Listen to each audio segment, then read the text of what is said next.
ਰੋਜ਼ਾਨਾ ਲੋਕ ਨਾਥ ਟੀਵੀ ਦਾ special programme ਖਬਰ ਸਵੇਰ ਦੇਖ ਰਹੇ ਹੋ ਤੁਸੀਂ ਤੇ ਮੈਂ ਹਾਂ ਸੁਖਵਿੰਦਰ ਸਿੰਘ ਸਿੱਧੂ। ਪ੍ਰੋਗਰਾਮ ਦੇ ਵਿੱਚ ਲੈ ਕੇ ਹਾਜ਼ਰ ਹਾਂ ਪੰਜਾਬ ਦੀ ਸਿਆਸਤ ਦੇ ਨਾਲ ਜੁੜੀਆਂ ਕੁਝ ਵੱਡੀਆਂ ਤੇ ਅਹਿਮ ਖਬਰਾਂ। ਪਹਿਲਾਂ ਗੱਲਬਾਤ ਕਰਾਂਗੇ ਕਿ ਸੁਖਬੀਰ ਸਿੰਘ ਬਾਦਲ ਤੋਂ ਕੱਲ SIT ਦੇ ਵੱਲੋਂ 4 ਘੰਟੇ ਪੁੱਛਗਿੱਛ ਹੋਈ ਹੈ ਗੋਲੀकांडਾਂ ਦੇ ਮਾਮਲਿਆਂ ਦੇ ਵਿੱਚ। ਉਸ ਤੋਂ ਪਹਿਲਾਂ ਪ੍ਰਕਾਸ਼ ਸਿੰਘ ਬਾਦਲ ਤੋਂ ਵੀ ਪੁੱਛਗਿੱਛ ਹੋਈ ਸੀ ਤੇ ਜਿਵੇਂ SIT ਐਕਸ਼ਨ ਦੇ ਵਿੱਚ ਆਉਂਦੀ ਜਾ ਰਹੀ ਹੈ ਉਵੇਂ ਸ਼੍ਰੋਮਣੀ ਅਕਾਲੀ ਦਲ ਦੀਆਂ ਮੁਸ਼ਕਲਾਂ ਲਗਾਤਾਰ ਵਧਦੀਆਂ ਜਾ ਰਹੀਆਂ ਨੇ। ਸ਼੍ਰੋਮਣੀ ਅਕਾਲੀ ਦਲ ਹੁਣ ਰੌਲਾ ਪਾ ਕੇ ਦੱਸਣ ਨੂੰ ਮਜਬੂਰ ਹੋ ਗਿਆ ਹੈ ਕਿ ਕਿਸ ਨੇ ਗੋਲੀ ਚਲਾਉਣ ਦਾ ਆਰਡਰ ਦਿੱਤਾ ਸੀ। ਗੋਲੀ ਚਲਾਉਣ ਦਾ ਜ਼ਿੰਮੇਵਾਰ ਕਿਸ ਨੂੰ ਮੰਨਦੀ ਹੈ ਅਕਾਲੀ ਦਲ, ਇਹ ਵੀ ਤੁਹਾਨੂੰ ਪ੍ਰੋਗਰਾਮ ਦੇ ਵਿੱਚ ਅੱਗੇ ਜਾ ਕੇ ਦੱਸਾਂਗੇ। ਪਰ ਉਸ ਤੋਂ ਪਹਿਲਾਂ ਦੱਸ ਦਈਏ ਕਿ ਅਗਲੀ ਖਬਰ ਕਿਹੜੀ ਹੈ ਜਿਸ ਤੇ ਅਸੀਂ ਵਿਸਤਾਰਪੂਰਵਕ ਚਰਚਾ ਕਰਾਂਗੇ। ਉਹ ਹੈ ਕਿ ਕੁੰਵਰ ਵਿਜੇ ਪ੍ਰਤਾਪ ਜਿਹੜੇ ਕਿ ਪਿਛਲੇ ਦਿਨੀ ਆਪ ਦੇ ਵਿੱਚ ਸ਼ਾਮਲ ਹੋ ਗਏ ਸੀ, ਉਹਨਾਂ ਦੇ ਵੱਲੋਂ ਨਵਜੋਤ ਸਿੰਘ ਸਿੱਧੂ ਦੇ ਬਾਰੇ ਹੁਣ ਵੱਡਾ ਬਿਆਨ ਆਇਆ। ਕੀ ਕਹਿੰਦੇ ਨੇ ਉਹ, ਉਸ ਤੇ ਵੀ ਗੱਲਬਾਤ ਕਰਾਂਗੇ ਤੇ ਬਾਅਦ 'ਚ ਵਿਚਾਰ ਚਰਚਾ ਕਰਾਂਗੇ ਕਿ ਕਾਂਗਰਸ ਦੇ ਵੱਡੇ ਲੀਡਰ ਤੇ ਸਾਬਕਾ ਮੰਤਰੀ ਹੁਣ ਭਲਕੇ ਸ਼੍ਰੋਮਣੀ ਅਕਾਲੀ ਦਲ ਦੇ ਵਿੱਚ ਸ਼ਾਮਲ ਹੋਣ ਜਾ ਰਹੇ ਨੇ। ਕਿਉਂ ਸ਼ਾਮਲ ਹੋਣ ਜਾ ਰਹੇ ਨੇ, ਕਿ ਵਾਕਈ ਹੀ ਸ਼ਾਮਲ ਹੋਣ ਜਾ ਰਹੇ ਨੇ, ਇਸ ਤੇ ਵੀ ਵਿਸਤਾਰਪੂਰਵਕ ਚਰਚਾ ਕਰਾਂਗੇ। ਤੇ ਚਰਚਾ ਲਈ ਮੇਰੇ ਨਾਲ ਮੌਜੂਦ ਨੇ ਪ੍ਰੋਗਰਾਮ ਦੇ ਵਿੱਚ ਰਾਜਨੀਤਿਕ ਮਾਹਰ ਦੇ ਤੌਰ ਤੇ ਡਾਕਟਰ ਭੀਮਿੰਦਰ ਸਿੰਘ ਜੀ। ਸਭ ਤੋਂ ਪਹਿਲਾਂ ਉਹਨਾਂ ਦਾ ਸਵਾਗਤ ਕਰਦੇ ਹਾਂ ਤੇ ਬਾਅਦ 'ਚ ਕਰਦੇ ਹਾਂ ਵਿਚਾਰ ਚਰਚਾ। ਡਾਕਟਰ ਸਾਹਿਬ, ਸਵਾਗਤ ਹੈ ਪ੍ਰੋਗਰਾਮ ਵਿੱਚ। ਬਹੁਤ ਬਹੁਤ ਸ਼ੁਕਰੀਆ, ਮਿਹਰਬਾਨੀ, ਧੰਨਵਾਦ ਸੁਖਵਿੰਦਰ ਜੀ। ਡਾਕਟਰ ਸਾਹਿਬ, ਕਿਵੇਂ ਦੇਖਦੇ ਹੋ ਕਿ ਇੱਕ ਪਾਸੇ ਤਾਂ ਅਕਾਲੀ ਦਲ ਇਸ ਤੋਂ ਪਹਿਲਾਂ ਹੋਈਆਂ ਜਾਂਚਾਂ ਦਾ ਹਵਾਲਾ ਦੇ ਕੇ ਇਹ ਗੱਲ ਕਹਿ ਰਿਹਾ ਹੈ ਕਿ ਪਹਿਲਾਂ ਵਾਲੀ ਜਾਂਚ ਨੇ ਇਹ ਗੱਲ ਕਹੀ ਹੈ ਕਿ ਗੋਲੀ ਚਲਾਉਣ ਦਾ ਆਰਡਰ SDM ਦੇ ਵੱਲੋਂ ਦਿੱਤਾ ਗਿਆ ਤੇ ਜਾਣਬੁੱਝ ਕੇ ਨਵੀਂ SIT ਸਾਨੂੰ ਜਿਹੜੀ ਹੈ ਦੋਸ਼ੀ ਬਣਾਉਣ ਦੀ ਕੋਸ਼ਿਸ਼ ਕਰ ਰਹੀ ਹੈ। ਯਾਨੀ ਸੁਖਬੀਰ ਸਿੰਘ ਬਾਦਲ ਅਤੇ ਪ੍ਰਕਾਸ਼ ਸਿੰਘ ਬਾਦਲ ਨੂੰ ਕਾਂਗਰਸ ਦੇ ਇਸ਼ਾਰੇ ਤੇ ਦੋਸ਼ੀ ਬਣਾਉਣ ਦੀ ਜਿਹੜੀ ਕੋਸ਼ਿਸ਼ ਕਰ ਰਹੀ ਹੈ। ਇੱਕ ਪਾਸੇ ਤਾਂ ਪਿਛਲੀਆਂ ਜਾਂਚਾਂ ਦਾ ਹਵਾਲਾ ਦੇ ਰਿਹਾ ਅਕਾਲੀ ਦਲ ਤੇ ਇੱਕ ਪਾਸੇ ਉਸ ਜਾਂਚ ਨੂੰ ਝੂਠੀ ਵੀ ਕਰਾਰ ਦੇ ਰਿਹਾ। ਕਿਵੇਂ ਦੇਖ ਲਿਓ ਅਕਾਲੀ ਦਲ ਦੇ ਇਸ ਦੋਹਰੇ ਮਾਪਦੰਡ ਨੂੰ? ਇੱਕ ਪਾਸੇ ਪਿਛਲੀ ਜਾਂਚ ਦੇ ਆਧਾਰ ਤੇ SDM ਨੂੰ ਦੋਸ਼ੀ ਕਰਾਰ ਦੇ ਰਿਹਾ ਤੇ ਨਾਲੇ ਉਹਨੂੰ ਝੂਠੀ ਦੱਸ ਰਿਹਾ ਤੇ ਨਾਲੇ ਨਵੀਂ SIT ਤੇ ਵੀ ਸਵਾਲ ਚੁੱਕ ਰਿਹਾ। ਕਿਵੇਂ ਦੇਖ ਰਹੇ ਸੁਖਵਿੰਦਰ ਜੀ? ਇਸ ਤੋਂ ਵੀ ਪਹਿਲਾਂ ਜਿਹੜੀਆਂ ਇਸ ਵੇਲੇ ਦੋ ਧਿਰਾਂ ਨੇ, ਇੱਕ ਪਾਸੇ ਕਾਂਗਰਸ ਹੈ, ਖਾਸ ਤੌਰ ਤੇ ਕੈਪਟਨ ਸਾਹਿਬ ਨੇ, ਤੇ ਦੂਜੇ ਪਾਸੇ ਅਕਾਲੀ ਦਲ ਹੈ। ਇਹਦੀ ਪੋਲਿਟਿਕਸ ਨੂੰ ਸਮਝ ਕੇ ਅਸੀਂ ਅੱਜ ਦੇ ਇਸ ਮਾਹੌਲ ਨੂੰ, ਸਿੱਟ ਦੇ ਮਾਹੌਲ ਨੂੰ ਜੋ ਪੈਦਾ ਕੀਤਾ ਜਾ ਰਿਹਾ ਪੰਜਾਬ ਦੇ ਵਿੱਚ, ਇਹਨੂੰ ਸਮਝਣ ਦੀ ਲੋੜ ਹੈ। ਪਹਿਲੀ ਗੱਲ ਕਿ 4.5 ਸਾਲ ਹੋ ਗਏ ਸਰਕਾਰ ਬਣੀ ਨੂੰ, ਕੈਪਟਨ ਸਾਹਿਬ ਨੂੰ ਮੁੱਖ ਮੰਤਰੀ ਬਣਨ ਨੂੰ ਆਪਾਂ ਕਹਿ ਸਕਦੇ ਹਾਂ। ਔਰ ਇਸ 4.5 ਸਾਲ ਤੱਕ ਇੱਥੇ ਤੱਕ ਲੈ ਕੇ ਆਉਣਾ, ਮੇਰਾ ਭਾਵ ਹੈ ਕਿ ਇਲੈਕਸ਼ਨਾਂ ਦੇ ਮੋੜ 'ਚ ਜਦੋਂ ਪੰਜਾਬ ਜਾ ਰਿਹਾ ਹੈ, ਇਸ ਸਿੱਟ ਨੂੰ ਇੰਨਾ ਸਮਾਂ, ਇੰਨਾ ਲੰਮਾ ਸਟ੍ਰੈਚ ਕਰਨਾ, ਇਹਨੂੰ ਖਿੱਚਣਾ, ਇਹਦੇ ਵਿੱਚ ਆਪਣੇ ਆਪ ਦੇ ਵਿੱਚ ਪੋਲਿਟਿਕਸ ਹੈ। ਉਹ ਹੈ ਪੋਲਿਟਿਕਸ ਕਿ ਅੱਜ ਜਦੋਂ ਕੈਪਟਨ ਸਾਹਿਬ ਦੇ ਉੱਤੇ ਵੱਡੇ ਸਵਾਲ ਖੜੇ ਕੀਤੇ ਜਾ ਰਹੇ ਨੇ, ਉਹਨਾਂ ਦੇ ਜਿਹੜੇ ਵਾਅਦੇ ਖਿਲਾਫੀ ਦੇ ਜਿਹੜੇ ਦੋਸ਼ ਲੱਗ ਰਹੇ ਨੇ ਕਿ ਤੁਸੀਂ ਨੌਕਰੀਆਂ ਦੇਣੀਆਂ ਸੀਗੀਆਂ, ਤੁਸੀਂ ਫਲਾਣਾ ਕਰਨਾ ਸੀਗਾ, ਉਹਨਾਂ ਦੋਸ਼ਾਂ ਤੋਂ ਤੁਸੀਂ ਦੇਖੋਗੇ ਕਿ ਲਗਾਤਾਰ ਉਹਨਾਂ ਦੀ ਬਜਾਏ ਫੋਕਸ ਕਿਤੇ ਹੋ ਰਿਹਾ, ਇਸ ਸਿੱਟ ਦੇ ਉੱਤੇ ਫੋਕਸ ਹੋ ਰਿਹਾ। ਔਰ ਦੂਜੇ ਪਾਸੇ ਅਕਾਲੀ ਦਲ ਦੀ ਪੋਲਿਟਿਕਸ ਹੈ। ਅਕਾਲੀ ਦਲ ਇਸ ਸਾਰੀ ਜਿਹੜੀ ਇਹਦਾ ਸਿਆਸੀਕਰਨ ਕਰਨ ਦੀ ਬਜਾਏ ਉਹ ਕੀ ਕਹਿ ਰਿਹਾ ਕਿ ਇਸ ਦੇ ਵਿੱਚੋਂ ਪ੍ਰਸ਼ਾਸਨਿਕ ਗੱਲਾਂ ਲੱਭਣ ਦੀ ਕੋਸ਼ਿਸ਼ ਕਰ ਰਿਹਾ। ਉਹ ਕਹਿ ਰਿਹਾ ਕਿ ਇਹਦੇ ਲਈ ਜ਼ਿੰਮੇਵਾਰ SDM ਹੈ, ਯਾਨੀ ਕਿ ਇਹਦੇ ਵਿੱਚ ਪੋਲਿਟਿਕਸ ਨਹੀਂ ਸੀਗੀ। ਅਕਾਲੀ ਦਲ ਦਾ ਇਹ ਕਹਿਣਾ ਹੈ। ਜਿਹੜੀ ਕੱਲ ਵੱਖ-ਵੱਖ ਨੇਤਾਵਾਂ ਨੇ, ਅਕਾਲੀ ਦਲ ਦਿਆਂ ਨੇ ਪ੍ਰੈਸ ਕਾਨਫਰੰਸ ਕੀਤੀ ਹੈ ਜਾਂ ਉਹਨਾਂ ਦੇ ਜਿਹੜੇ ਬਿਆਨ ਆਏ ਨੇ, ਉੱਥੋਂ ਇਹ ਲੱਗ ਰਿਹਾ ਕਿ ਉਹ ਇਸ ਸਾਰੇ ਚੀਜ਼ ਨੂੰ ਸਿਆਸੀ ਕਰਨ ਦੀ ਬਜਾਏ, ਇਹਦੇ ਪਿੱਛੇ ਸਿਆਸਤ ਹੋਣ ਦੀ ਬਜਾਏ ਉਸ ਨੂੰ ਭੁਲਾਉਣ ਦੀ ਕੋਸ਼ਿਸ਼ ਕਰ ਰਿਹਾ ਕਿ ਕਿਵੇਂ ਉਹਨਾਂ ਨੇ ਸਿਆਸਤ ਕੀਤੀ, ਕਿਵੇਂ ਡੇਰਾ ਪ੍ਰੇਮੀ ਨੂੰ ਖੁਸ਼ ਕਰਨ ਦੇ ਲਈ ਸਾਰਾ ਕਾਰਵਾਈ ਹੋਈ ਔਰ ਆਪਣੀਆਂ ਵੋਟਾਂ ਜਿਹੜੀਆਂ ਬਣਾਉਣ ਦੇ ਲਈ ਸਾਰੀ ਕਾਰਵਾਈ ਕੀਤੀ ਗਈ। ਔਰ ਉਹਦੇ ਵਿੱਚੋਂ ਉਹ ਕਹਿ ਰਿਹਾ ਕਿ ਇਹ ਤਾਂ ਪ੍ਰਸ਼ਾਸਨਿਕ ਦਿੱਕਤ ਸੀਗੀ, ਇਹ ਤਾਂ SDM ਨੇ ਜਿਹੜੀ ਸੀਗੇ ਗੋਲੀ ਦੇ ਆਰਡਰ ਦਿੱਤੇ ਸੀਗੇ ਔਰ ਇਸ ਕਰਕੇ ਜਿਹੜਾ ਹੈਗਾ ਸਾਰੀ ਘਟਨਾਕ੍ਰਮ ਵਾਪਰਿਆ। ਜਦੋਂ ਕਿ ਸਾਰਾ ਇਹ ਮਸਲਾ ਜਿਹੜਾ ਹੈਗਾ ਪੋਲੀਟੀਕਲ ਮਸਲਾ ਸੀਗਾ। ਆਪਾਂ ਵੀ ਕੱਲ ਵੀ ਮੈਂ ਦੱਸਿਆ ਸੀਗਾ ਕਿ ਇਹ ਬਕਾਇਦਾ ਤੌਰ ਤੇ ਆਪਣੀ ਪੂਰੀ ਪਲੈਨਿੰਗ ਦੇ ਨਾਲ ਕਿ ਕਿਹੜੀਆਂ ਵੋਟਾਂ ਤੁਸੀਂ ਲੈਣੀਆਂ ਨੇ, ਕਿਹੜੀਆਂ ਤੁਸੀਂ ਕਿਵੇਂ ਪੋਲਰਾਈਜੇਸ਼ਨ ਵੋਟਾਂ ਦੀ ਕਰਨੀ ਹੈ, ਕਿਵੇਂ ਪੰਜਾਬ ਦੇ ਵਿੱਚ ਜਿਹੜਾ ਹੈਗਾ ਅੱਗੇ ਜਿਹੜਾ ਤੁਸੀਂ ਰਾਜ ਸੱਤਾ ਕਾਇਮ ਕਰਨੀ ਹੈ, ਉਹ ਸਾਰੀਆਂ ਚੀਜ਼ਾਂ ਹੋ ਰਹੀਆਂ ਸੀਗੀਆਂ। ਔਰ ਦੂਜੇ ਪਾਸੇ ਕੈਪਟਨ ਸਾਹਿਬ ਕੀ ਕਰ ਰਹੇ ਨੇ? ਕੈਪਟਨ ਸਾਹਿਬ ਬਿਲਕੁਲ ਇਹਨਾਂ ਨੂੰ ਇਹ ਲਿਆ ਰਹੇ ਨੇ ਕਿ ਹੁਣ ਐਨ 4.5 ਸਾਲ ਉਹਨਾਂ ਨੇ ਲਗਾਤਾਰ ਇਸ ਨੂੰ ਲਟਕਾਇਆ। ਔਰ ਉਹਨਾਂ ਨੂੰ ਵੀ ਪਤਾ ਸੀਗਾ ਕਿ ਜਦੋਂ ਕੁੰਵਰ ਵਿਜੇ ਪ੍ਰਤਾਪ ਸਿੰਘ ਹੋਰਾਂ ਦੀ ਸਿੱਟ ਬਣੀ ਸੀਗੀ ਔਰ 5 ਮੈਂਬਰ ਉਹਦੇ ਵਿੱਚ ਬਣਾਏ ਗਏ ਔਰ 4 ਮੈਂਬਰ ਜਦੋਂ ਥੋੜੇ ਬਹੁਤ ਉੱਪਰ ਥੱਲੇ ਹੋਇਆ ਜਾਂ ਗੜਬੜਾ ਹੋਈਆਂ ਔਰ ਉਹਨਾਂ ਨੇ ਉਹਨਾਂ ਗੜਬੜਾਂ ਨੂੰ ਦੂਰ ਕਰਨ ਦੀ ਬਜਾਏ ਉਹਦਾ ਜਿਹੜਾ ਸਾਰਾ ਚੀਜ਼ਾਂ ਐਵੇਂ ਚੱਲਣ ਦਿੱਤੀਆਂ, ਔਰ ਉਹਦਾ ਨਤੀਜਾ ਉਹਨਾਂ ਨੂੰ ਪਤਾ ਸੀਗਾ। ਔਰ ਉਹਨਾਂ ਨੂੰ ਆਪਾਂ ਨੂੰ ਵੀ ਪਤਾ ਹੈ ਕਿ ਕਿਵੇਂ ਜਿਹੜੀ ਸੱਤਾ ਹੁੰਦੀ ਹੈ, ਔਰ ਉਹ ਆਪਣੇ ਤਰੀਕੇ ਦੇ ਨਾਲ ਜਿਹੜਾ ਹੈਗਾ ਉਹ ਖਾਸ ਤੌਰ ਤੇ ਜਾਂ ਆਪਾਂ ਕਹਿ ਸਕਦੇ ਹਾਂ ਕਿ ਗਵਾਹ ਹੋਣ, ਚਾਹੇ ਜਿਹੜੇ ਵੱਖ-ਵੱਖ ਜਿਹੜੇ ਹੋਰ ਚੀਜ਼ਾਂ ਹੋਣ, ਉਹਨਾਂ ਨੂੰ ਆਪਣੇ ਤਰੀਕੇ ਦੇ ਨਾਲ ਮੈਨੂਪੂਲੇਟ ਕਰਦੀ ਹੈ। ਇਸੇ ਤਰ੍ਹਾਂ ਆਪਾਂ ਨੂੰ ਵੀ ਪਤਾ ਹੈ ਕਿ ਆਪਾਂ ਕਹਿ ਸਕਦੇ ਹਾਂ ਕਿ ਬਾਦਲ ਸਾਹਿਬ, ਵੱਡੇ ਬਾਦਲ ਸਾਹਿਬ ਚਾਹੇ ਛੋਟੇ ਬਾਦਲ ਸਾਹਿਬ, ਉਹ 2 ਸਾਲ ਸੱਤਾ 'ਚ ਰਹੇ ਨੇ। ਕੱਲ ਨਵਜੋਤ ਸਿੰਘ ਸਿੱਧੂ ਹੋਰਾਂ ਨੇ ਵੀ ਇਹ ਮਸਲਾ ਉਠਾਇਆ ਸੀ ਇਹ ਘਟਨਾ ਹੋਣ ਤੋਂ ਬਾਅਦ ਜੀ। ਹੁਣ ਕੀ ਹੈ ਕਿ ਕੀ ਤੁਹਾਨੂੰ ਲੱਗਦਾ ਹੈ ਕਿ ਆਮ ਬੰਦਾ ਵੀ ਇਸ ਗੱਲ ਨੂੰ ਸਮਝ ਸਕਦਾ ਹੈ ਕਿ 2 ਸਾਲਾਂ ਦੇ ਵਿੱਚ ਕੀ ਉਹਨਾਂ ਨੇ ਸਬੂਤ ਰਹਿਣ ਦਿੱਤੇ ਹੋਣਗੇ? ਕੀ ਉਹਨਾਂ ਦੀ ਜਿਹੜੀ 2 ਸਾਲ ਇੰਨੇ ਘਾਗ ਜਿਹੜੇ ਨੇ ਸਿਆਸਤਦਾਨ ਹੋਣ, ਔਰ ਕੀ ਉਹ ਸਬੂਤ ਜਿਹੜੇ ਨੇ ਉਹ ਛੱਡ ਸਕਦੇ ਆ 2 ਸਾਲਾਂ ਦੇ ਵਿੱਚ? ਕਿਉਂਕਿ ਸੱਤਾ ਵੀ ਉਹਨਾਂ ਦੇ ਸੀ, ਸਾਰਾ ਕੁਝ ਉਹਨਾਂ ਦਾ ਸੀਗਾ। ਸੋ ਇਸ ਕਰਕੇ ਇਹਦੇ ਵਿੱਚ ਕੀ ਹੋ ਰਿਹਾ ਕਿ ਲੋਕਾਂ ਨੂੰ ਬੁੱਧੂ ਬਣਾਇਆ ਜਾ ਰਿਹਾ ਹੈ, ਆਪਣੀਆਂ ਸਿਆਸੀ ਰੋਟੀਆਂ ਸੇਕੀਆਂ ਜਾ ਰਹੀਆਂ ਨੇ। ਕੈਪਟਨ ਸਾਹਿਬ ਵੀ ਆਪਣੀਆਂ ਸਿਆਸੀ ਰੋਟੀਆਂ ਕਿਤੇ ਨਾ ਕਿਤੇ ਸਰਕਾਰ ਤੇ ਐਸਆਈਟੀ ਦੇ ਵੀ ਸਵਾਲ ਉੱਠਦੇ ਨੇ ਕਿ ਜੇਕਰ ਐਸਡੀਐਮ ਨੇ ਗੋਲੀ ਚਲਾਉਣ ਦੇ ਆਰਡਰ ਦਿੱਤੇ ਨੇ, ਜੇਕਰ ਪਿਛਲੀ ਜਾਂਚ ਦੇ ਵਿੱਚ ਇਹ ਗੱਲ ਸਾਹਮਣੇ ਆਈ ਹੈ ਕਿ ਗੋਲੀ ਚਲਾਉਣ ਦੇ ਆਰਡਰ ਐਸਡੀਐਮ ਨੇ ਦਿੱਤੇ ਨੇ, ਇਹ ਤੋਂ ਸਿੱਧ ਤਾਂ ਹੈਗਾ ਹੀ ਹੈ ਕਿ ਆਪਣੇ ਤੌਰ ਤੇ ਤਾਂ ਜਿਹੜਾ ਹੈਗਾ ਐਸਡੀਐਮ ਗੋਲੀ ਚਲਾਉਣ ਦੇ ਆਰਡਰ ਨਹੀਂ ਦਊਗਾ। ਤਾਂ ਐਸਡੀਐਮ ਤੇ ਕੀ ਕਾਰਵਾਈ ਹੋਈ ਹੈ? ਕਿ ਐਸਡੀਐਮ ਦੀ ਗ੍ਰਿਫਤਾਰੀ ਪਾ ਕੇ ਉਸ ਦੀ ਪੁੱਛਗਿੱਛ ਕੀਤੀ ਗਈ ਹੈ ਕਿ ਭਾਈ ਤੈਨੂੰ ਕਿਹਨੇ ਗੋਲੀ ਚਲਾਉਣ ਦੇ ਆਰਡਰ ਦਿੱਤੇ? ਸੁਖਵਿੰਦਰ ਜੀ, ਐਸਡੀਐਮ ਸਾਹਿਬ ਦੇ ਜਿਹੜੇ ਬਿਆਨ ਨੇ ਉਹ ਜੋ ਸਾਹਮਣੇ ਆਏ ਨੇ, ਉਹ ਇਹ ਕਹਿ ਰਹੇ ਨੇ ਕਿ ਮੈਂ ਤਾਂ ਸਿੱਧੇ ਤੌਰ ਤੇ ਥੋੜੀ ਕਿਹਾ ਸੀਗਾ ਵੀ ਤੁਸੀਂ ਗੋਲੀ ਚਲਾ ਦਿਓ, ਸਿੱਧੀ ਗੋਲੀ ਚਲਾ ਦਿਓ। ਉਹਨਾਂ ਨੇ ਕਿਹਾ ਕਿ ਮੇਰੇ ਆਰਡਰ ਉਹ ਨੇ ਕਿ ਮੈਂ ਤਾਂ ਕਿਹਾ ਸੀਗਾ ਤੁਸੀਂ ਹਵਾਈ ਫਾਇਰ ਕਰਨੇ ਨੇ, ਤੁਸੀਂ ਇੱਕ ਸਿਰਫ ਡਰਾਵਾ ਦੇਣਾ ਜਾਂ ਪੁੱਠੇ ਪਾਸੇ ਨੂੰ ਗੋਲੀਆਂ ਚਲਾਉਣੀਆਂ ਨੇ। ਹੁਣ ਕੀ ਹੈ ਕਿ ਗੋਲੀਆਂ ਸਿੱਧੀਆਂ ਵੱਜੀਆਂ ਹੋਈਆਂ ਨੇ। ਗੋਲੀਆਂ ਤਾਂ ਜਿਹੜੀ ਮੌਤ ਤਾਂ ਹੋਈ ਹੈ ਨਾ, ਕੋਈ ਅਸਮਾਨੋਂ ਕੋਈ ਗਿਰ ਕੇ ਬੰਦੇ ਤਾਂ ਮਾਰੇ ਨਹੀਂ ਗਏ, ਕੋਈ ਅਸਮਾਨੋਂ ਆਪਣੇ ਆਪ ਹੀ ਗੋਲੀਆਂ ਵੱਜ ਗਈਆਂ ਉਹਨਾਂ ਨੂੰ। ਸੋ ਕਹਿਣ ਦਾ ਭਾਵ ਹੈ ਕਿ ਇਹਦੇ ਪਿੱਛੇ ਸਿਆਸੀ ਕਾਰਨ ਨੇ, ਜਿਹੜੀ ਹੈਗੀ ਹੈ ਵੱਖ-ਵੱਖ ਸਿਆਸੀਆਂ ਜਿਹੜੀ ਤੁਸੀਂ ਦੇਖੋਗੇ ਕਿ ਜਿਹੜੇ ਜੇਕਰ ਉਹਨੂੰ ਹਵਾਈ ਫਾਇਰ ਕਰਨ ਦੇ ਵੀ ਜਾਂ ਹੋਰ ਦਿਸ਼ਾ ਦੇ ਵਿੱਚ ਫਾਇਰ ਕਰਨ ਦੇ ਵੀ ਹੁਕਮ ਦਿੱਤੇ ਆ, ਤਾਂ ਫਿਰ ਵੀ ਕਿਤੇ ਨਾ ਕਿਤੇ ਹੁਕਮ ਆਈ ਆ। ਜਾਂ ਫਿਰ ਉਹ ਸਿੱਧੇ ਤੌਰ ਤੇ ਦੱਸ ਦੇਣ ਕਿ ਭਾਈ ਮੈਂ ਆਪਣੇ ਕੋਲੋਂ ਚਮਚੀ ਮਾਰਨ ਦੇ ਕਰਕੇ ਮੁੱਖ ਮੰਤਰੀ ਤੇ ਡਿਪਟੀ ਉਪ ਮੁੱਖ ਮੰਤਰੀ ਦੇ ਕੋਲੇ ਨੰਬਰ ਬਣਾਉਣ ਦੀ ਖਾਤਰ ਮੈਂ ਇਹ ਕਾਰਵਾਈ ਦੇ ਹੁਕਮ ਦਿੱਤੇ ਸੀ। ਕੁਛ ਤਾਂ ਦੱਸਣ ਨਾ। ਐਸਆਈਟੀ ਤੇ ਵੀ ਸਵਾਲ ਨਹੀਂ ਹੈ, ਐਸਆਈਟੀ ਚੰਗੀ ਤਰ੍ਹਾਂ ਐਸਡੀਐਮ ਤੋਂ ਪੁੱਛਗਿੱਛ ਕਰੇ। ਦੇਖੋ, ਐਸਡੀਐਮ ਨੇ ਬਿਆਨ ਦੇਣੇ ਸੀ, ਉਹਨਾਂ ਨੇ ਬਿਆਨ ਦੇ ਚੁੱਕੇ ਨੇ। ਕੀ ਉਹਨਾਂ ਦੇ ਬਿਆਨਾਂ ਦੇ ਉੱਤੇ ਜੋ ਕਾਰਵਾਈ ਬਣਦੀ ਹੈ ਜਾਂ ਤਾਂ ਉਹ ਕਰਨੀ ਚਾਹੀਦੀ ਹੈ। ਮੇਰਾ ਕਹਿਣ ਦਾ ਮਤਲਬ ਹੈ ਕਿ ਇਸ ਚੀਜ਼ ਨੂੰ ਜਾਣ-ਬੁੱਝ ਕੇ ਉਲਝਾਇਆ ਜਾ ਰਿਹਾ ਹੈ। ਸਾਰੀਆਂ ਚੀਜ਼ਾਂ ਕੀ ਤੁਹਾਨੂੰ ਲੱਗਦਾ ਹੈ ਕਿ ਜਿਹੜੇ ਹੁਣ ਤੱਕ ਚਾਹੇ ਉਹ ਜਸਟਿਸ ਜ਼ੋਰਾ ਸਿੰਘ ਕਮਿਸ਼ਨ ਬਣਿਆ ਹੋਵੇ, ਚਾਹੇ ਜਸਟਿਸ ਰਣਜੀਤ ਸਿੰਘ ਕਮਿਸ਼ਨ ਬਣਿਆ ਹੋਵੇ, ਚਾਹੇ ਕੁੰਵਰ ਵਿਜੇ ਪ੍ਰਤਾਪ ਸਿੰਘ ਹੋਰਾਂ ਦੀ ਸਿੱਟ ਬਣੀ ਹੋਵੇ, ਕੀ ਉਹਨਾਂ ਨੂੰ ਲੱਗਦਾ ਕਿ ਆਪਾਂ ਨੂੰ ਕਿ ਉਹਨਾਂ ਨੇ ਇਹ ਸਹੀ ਕਾਰਵਾਈ ਨਹੀਂ ਸੀ ਕੀਤੀਆਂ ਹੋਈਆਂ? ਸਾਰਾ ਕੁਝ ਆਲਰੇਡੀ ਜਿਹੜਾ ਹੈਗਾ ਸਾਰਾ ਕੁਝ ਸਾਹਮਣੇ ਹੈ, ਔਰ ਜਾਣ-ਬੁੱਝ ਕੇ ਇਹਨੂੰ ਪਾਣੀ 'ਚ ਮਧਾਣੀ ਪਾਈ ਜਾ ਰਹੀ ਹੈ। ਇੱਕ ਦੂਜੇ ਨੂੰ ਬਚਾਉਣ ਦੀ ਕੋਸ਼ਿਸ਼ ਕੀਤੀ ਜਾ ਰਹੀ ਹੈ। ਕੈਪਟਨ ਸਾਹਿਬ ਇਸ ਲਈ ਬਚ ਰਹੇ ਨੇ ਕਿ ਉਹਨਾਂ ਦੇ ਉੱਤੇ ਸਾਰਾ ਫੋਕਸ ਜਿਹੜਾ ਉਹਨਾਂ ਦੇ ਉੱਤੇ ਆਉਣਾ ਸੀਗਾ, ਅੱਜ ਸਾਰਾ ਫੋਕਸ ਜਿਹੜਾ ਹੈਗਾ ਇਹ ਸਿੱਟ ਦੇ ਉੱਤੇ ਆ ਰਿਹਾ। ਸਿੱਟ ਠੀਕ ਆ ਜਾਂ ਨਹੀਂ ਠੀਕ, ਗੋਲੀ ਕਿਹਨੇ ਚਲਾਈ ਕਿਹਨੇ ਨਹੀਂ, ਇਹ ਜਦੋਂ ਕਿ ਸਾਰੀਆਂ ਗੱਲਾਂ ਕੱਲ ਸਿੱਧੇ ਤੌਰ ਤੇ ਸਾਰੀ ਗੱਲਬਾਤ ਜਿਹੜੀ ਐਸਡੀਐਮ ਤੇ ਸੁੱਟ ਰਿਹਾ। ਉਹਨਾਂ ਨੇ ਕਿਹਾ ਕਿ ਐਸਡੀਐਮ ਨੇ ਗੋਲੀ ਚਲਾਉਣ ਦੇ ਦੇਖ ਲਓ ਭਾਈ, ਉਹ ਆਪ ਮੰਨਿਆ ਵੀ ਗੋਲੀ ਚਲਾਉਣ ਦੇ ਉਹਨੇ ਆਰਡਰ ਦਿੱਤੇ ਆ।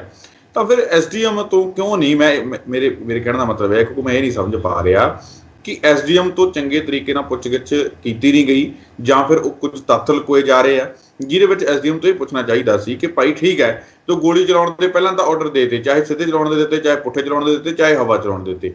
ਤੈਨੂੰ ਇਹ ਹਵਾਈ ਫਾਇਰਿੰਗ ਕਰਨ ਜਾਂ ਫਿਰ ਪੁੱਠੀ ਦਿਸ਼ਾ ਦੇ ਵਿੱਚ ਗੋਲੀ ਚਲਾਉਣ ਦੇ ਹੁਕਮ ਤੈਨੂੰ ਦਿੱਤੇ ਕਿਹਨੇ ਸੀ? ਤੈਨੂੰ ਕਿਸੇ ਵੱਲੋਂ ਹੁਕਮ ਆਏ ਸੀ, ਜਾਂ ਫਿਰ ਸਿਰਫ ਤੂੰ ਚਮਚੀ ਮਾਰਨ ਦੇ ਚੱਕਰ 'ਚ, ਜਾਂ ਫਿਰ ਵੈਸੇ ਤੂੰ ਆਰਡਰ ਦੇਤੇ ਸੀਗੇ?